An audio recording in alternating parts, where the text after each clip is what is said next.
Sebelum memulai pelajaran pada siang hari ini, alangkah baiknya kita membaca Quran surat Al-Ikhlas terlebih dahulu.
Di situ kan ada tajwid dan ada mulhoraj.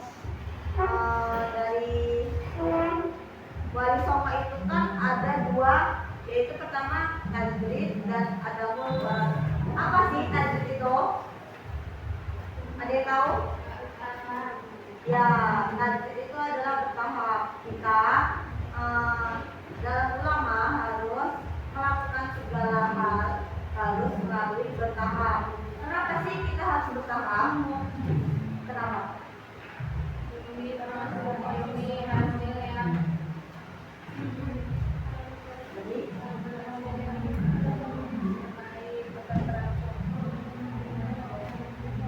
ya apa bertahap itu kita harus memiliki. Kita kan di Nusantara ini memiliki banyak beragam suku, bahasa, budaya dan lain sebagainya. Itu kan perlu adaptasi yang bertahap. Seperti ternyata tuh di agamanya si A kita tuh harus melakukan adaptasi yang seperti ini. Kita mengikuti alurnya, jangan melakukan secara mendadak. Tahu mendadak? Ya, kita harus bertahap. Itu ya tadi kita kayak itu kan ada yang namanya kepercayaan ateisme dan dinamisme. Maka secara bertahap itu hal tersebut diluruskan oleh para wali dengan metode dakwah yang penuh kelembutan dan kedamaian. Jadi kita harus melakukan secara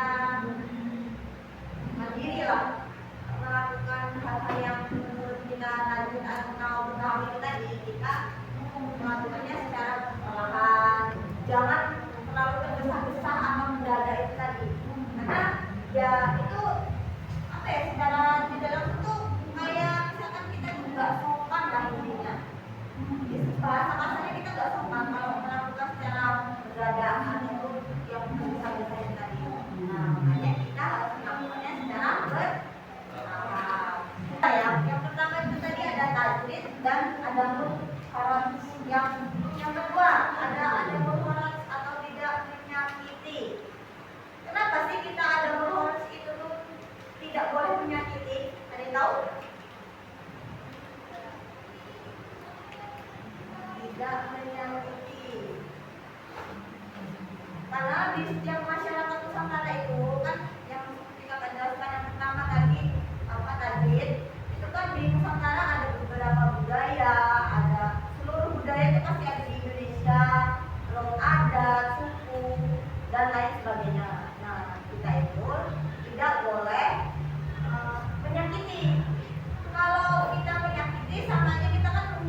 agamanya, itu sukunya, atau kita tidak menghargai apa yang mereka anut. Jika kita menyinggungnya atau tidak, kita nggak boleh menyakiti tadi ya.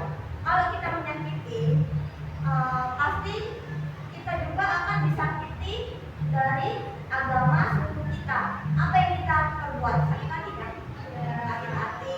Pasti kita akan membalasnya dengan mengejek suku yang kita tidak senang itu tadi. Maka kita kan di dalam masyarakat Nusantara ini kita harus tidak menyakiti, tapi kita harus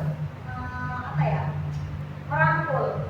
Karena setiap suku, bangsa dan adat masing-masing itu punya, semuanya itu punya porsinya masing-masing. Jadi kita harus menghargai dan tidak menyakitinya. Kalau kita kepada suku mereka atau adat mereka, kita kalau pernah menyakitinya, kita akan diingat terus kayak, oh ternyata dia loh yang pernah menyakiti, mengejek suku kita, agama kita dan lain sebagainya. Maka dari itu kita diajarkan dari Wali Songo itu tadi, ada harus jangan pernah menyakiti sesama suku, apalagi beda suku atau suku bangsa dan adat istiadat mereka itu kan pasti berbeda-beda. Kayak kita di sini di Indonesia ini kan ada beberapa suku, ada suku Jawa, ada suku Sunda, Bali dan lain sebagainya. Ada yang pernah melihat acara ngaben? Belum. Ya. Kalau kita melihat acara ngaben ya seperti di suku Bali ya. Itu kan pasti orang yang nggak tahu pasti mengejudge-nya kayak, oh gitu ya. Kayak kalau suku ngaben cara dia dikuburinnya kok cara dibakar, terus dibuang abunya ke sungai, beda sama kita.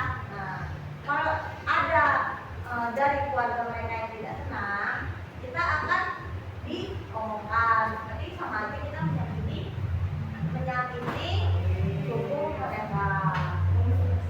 Maka dari itu kita juga di berbagai negara seperti mungkin kita lagi di Jawa. Di Jawa itu kan banyak nih ajaran yang mungkin mereka anut ya. Ya mungkin ada yang kejawen banget, tahu kejawen? Jawa banget ya, mungkin mengikuti tradisi leluhur mungkin. Nah, kita harus menghargai, jangan kayak ngejak, oh ternyata mereka tuh begini ya Jawanya, nggak boleh. Kita harus ternyata beda ya sama kita aja. Itu kita jangan melontarkan kata-kata yang sangat menyakitkan kepada orang-orang yang Jawanya kental lah intinya kalau di kita ini. Jadi kita nggak boleh namanya menyakiti agama sesama suku, apalagi sesama agama apalagi. Dan kita juga kalau mau dihargai, kita juga harus menghargai suku atau agama yang lain. Kita intinya di masyarakat Nusantara ini kita harus saling merangkul, tidak boleh saling mengejek agama, suku dan lain sebagainya. Oke, kita lanjut ke dakwah Islam periode Prawali Songo. Apa saja sih dakwah Islam periode Prawali Songo itu? Ada 4 ya, ada 4 tuh. Yang pertama ada keluarga Jawani, keluarga Syiah, keluarga Rumai. Oke, yang keluarga Lot, apa sih dari keluarga Lot itu? Budaya datang ke negara berdasarkan belajar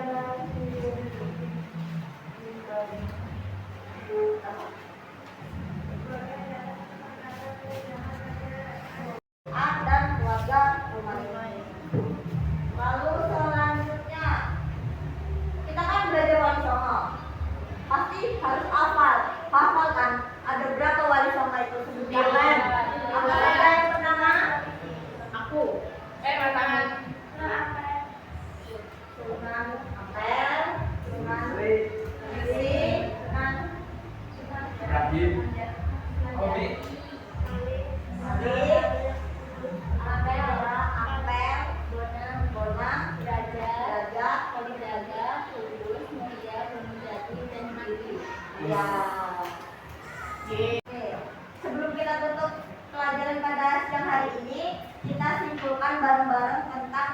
songo. Apa saja sih wali songo? Tentang apa saja tadi kita poinnya? Hadrid, ada mulhoraj, terus yang dari dakwahnya ada keluarga Jawani, keluarga Syiah, keluarga Lumayan. Lalu yang metodenya apa saja tentang orang 9 yang di Wali Songo tadi itu? Sunan Berkes, Sunan Bonang, Sunan Derajat, Sunan Kalijaga, Kudus, Burkan, Burkunjati, sama Jilid. Iya. Oke, dari materi ini mungkin kalian Kak akhiri dari pelajaran hari ini. Terima kasih Pak akhiri. Assalamualaikum warahmatullahi wabarakatuh.